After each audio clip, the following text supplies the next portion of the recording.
Gestalt theory of learning. Max Wertheimer is generally considered to be Gestalt psychology's founding father. The other pioneers in this field are Kohler, Kafka, and Wolfgang. Gestalt is a German word whose equivalents in English are form or pattern or configuration. Max Wertheimer has explained the term Gestalt as, that the whole is greater than the parts. For example, a flower is just not a total of sepals, petals, calyx, corolla, color, honey, and fragrance, but something more than that. The total of the parts is not equal to the whole. This is known as Gestalt viewpoint.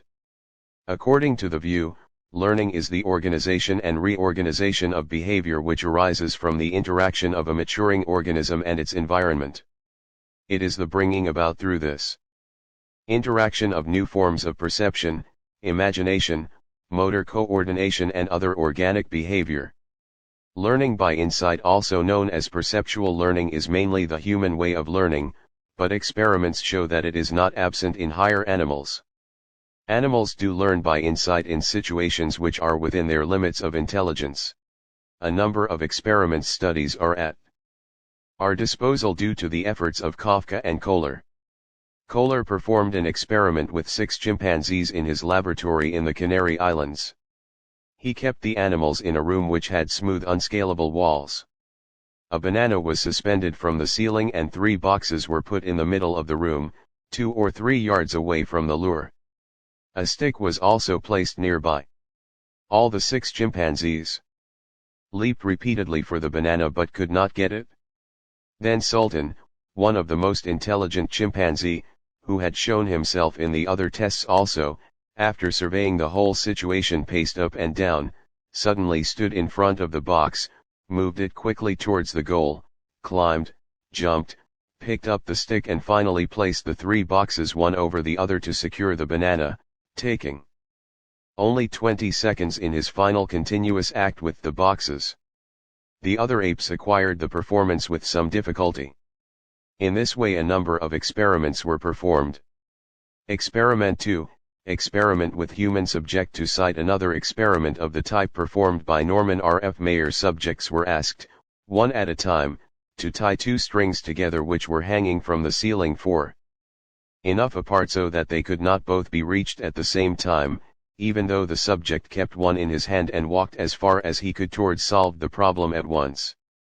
For the others, the experimenter walked for one of the strings, leaving it swaying a little. To a few more students the string thus became a pendulum. They immediately tied a weight on the one end and swung it until they could reach it while holding other string. It will thus be evident that in the case of human individuals learning may take place at various levels of intelligences, and in any particular situation it may not always be possible to distinguish the type of mental activity involved. Basically, trial and error learning is not an antithesis to insight learning. There are some problems which cannot be solved by trial and error. Rather, trial and error confuses all the more. Sudden insight into the problem solves the problem. Thus, it is the nature of the problem and the capacity of the learner which determines whether learning will be by trial and error or by insight. Experiment 3, with a slight modification in his previous experiment. Kohler performed one more experiment on chimpanzee named Sultan. In this experiment Kohler put Sultan, the most intelligent of the apes, in a cage and some banana was placed outside the cage, beyond the reach of Sultan. 2 bamboo sticks, each too short to reach the banana, were also placed inside the cage. However, the 2 sticks were constructed in such a way that they could be joined by fitting one into the open end of the other. Sultan indulged in much trial and error and tried to reach the banana with one stick but failed. After making various kinds of attempts, the chimpanzee squat indifferently on the box kept in the rear of the cage. After some time he got up the 2 sticks and started playing carelessly with them. In course of play, he found himself holding one stick in each hand in such a way that they made a straight line.